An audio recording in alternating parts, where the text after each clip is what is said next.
Thus far in this series of lectures, we've been talking about net income, like what actually happened in all of your operations, even what actually happened outside of your realm of operations.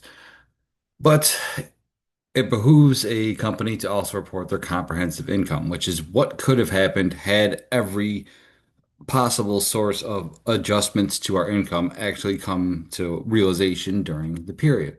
For your OCI, you're going to have elements in here where you know that there's something on your books right now that could have changed your profitability for the period, but you didn't put that on there because it would be in violation of GAAP policy. And the big three are any unrealized gains and losses you have on long held investments. GAAP only allows you to revalue investments if they're trading, if you intend to get rid of them as soon as possible. If it's something that's long term, you have to keep it at historical cost and realize that gain and loss at the time of disposition.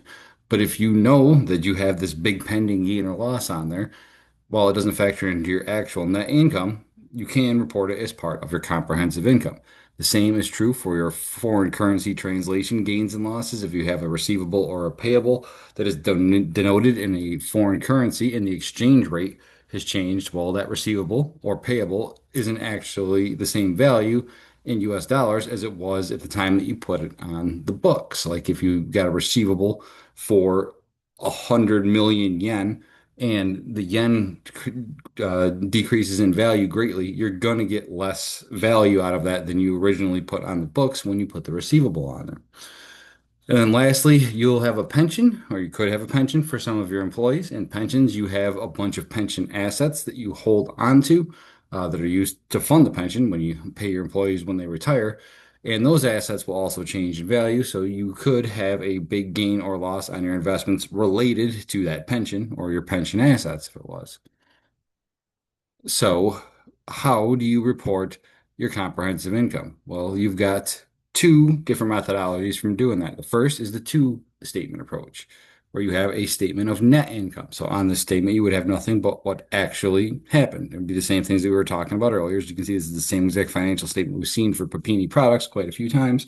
And they came up with actual realized net income of 80,200.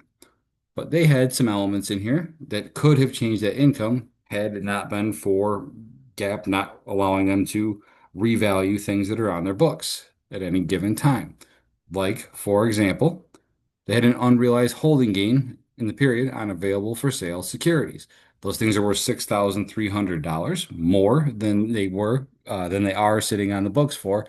So had we sold those, we would have had to recognize a $6,300 gain. We have reclassification adjustments for gains included in net income, means that we've got some value changes in assets that actually went into a gain. There have been a $1,200 decrease to our income. Our pension, as we see down here, we've got a net loss arising during the period on the assets that we held within the pension. We also have some service costs. There's some really strange rules about how service costs work in a pension. I'm not going to go into all of those right now, but in short, you have to recognize them over a period of time. So all in all, the value of our pension assets, net of their cost of paying a professional to operate it, there's $2,000 less than what we're holding on the books. And we somewhere apparently have a receivable, we'll say in here, that is worth $5,400 less in US dollars right now than it was when we put it on the books. And all in all, the offset of all of these things is had we sold all those available for sale securities, had we liquidated our pension, had we collected that receivable early, we would have had $2,300 of less income, which means had all these things been realized, we would have only reported net income of 77,900. So the statement of comprehensive income gives people a better view of your expected profitability because at some point in the future, we are going to have to realize that gain. We're going to have to revalue our pension when we start actually paying it out to people. We are going to collect that receivable.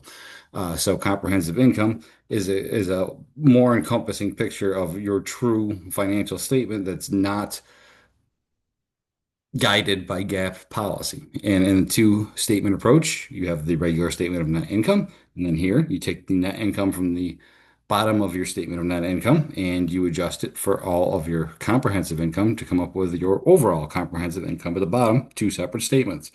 You can, however, here's some fun, throw it into one Big, huge slurry. It is a statement of comprehensive income in the one statement approach where the top portion is your actual realized income that you had during the period. And at the bottom, you would adjust it for your comprehensive income, net of tax, to come up with your comprehensive income. I like this approach because it's all the information that you want in one particular spot.